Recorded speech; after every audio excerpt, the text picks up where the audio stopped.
All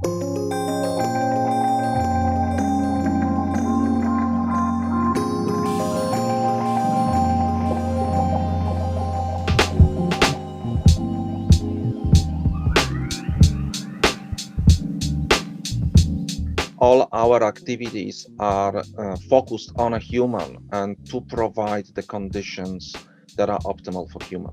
We started with comfort and well-being, you can say. Then we moved to health and specifically looking at the acute non-clinical symptoms called sick building syndrome symptoms.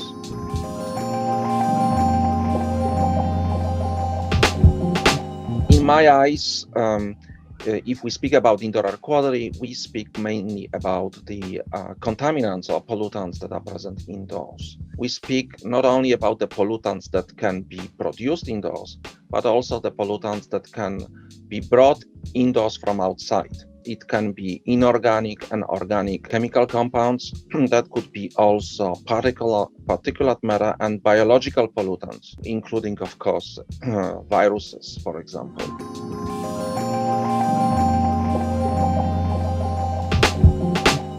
Offices are usually sparsely occupied by people, so the pollutants from humans may not be major or dominant pollutants. There could be other pollutants that are related to, let's say, building materials or the equipment and the furnishing.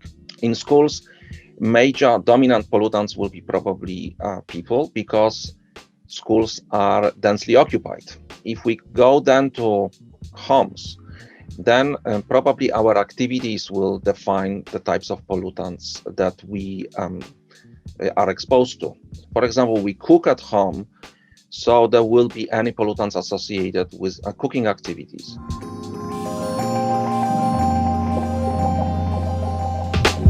We cannot define the pollutants, though. Yet we know that there are pollutants that cause short-term effects, very often related as those sick building syndrome symptoms. With respect to chronic effects, we have much less evidence on that. However, the evidence that exists would suggest the pollutants such as particulate matter, ozone, radon, and so on to be most dominant. However, there could be many more pollutants that cause chronic effects, but they are very difficult to identify.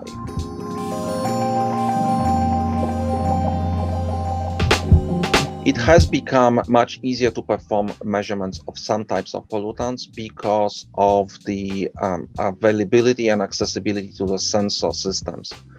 Those sensor systems allow us to measure carbon dioxide, temperature, relative humidity, of course, also particulate matter, also allow us to measure some organic pollutants.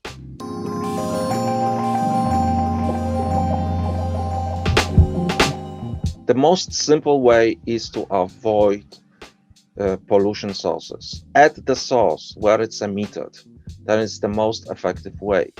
If this cannot be done, the best way is basically to increase the ventilation with outdoor air. When you generate pollutants during cleaning, drying, cooking, make sure that you have an adequate and sufficient ventilation.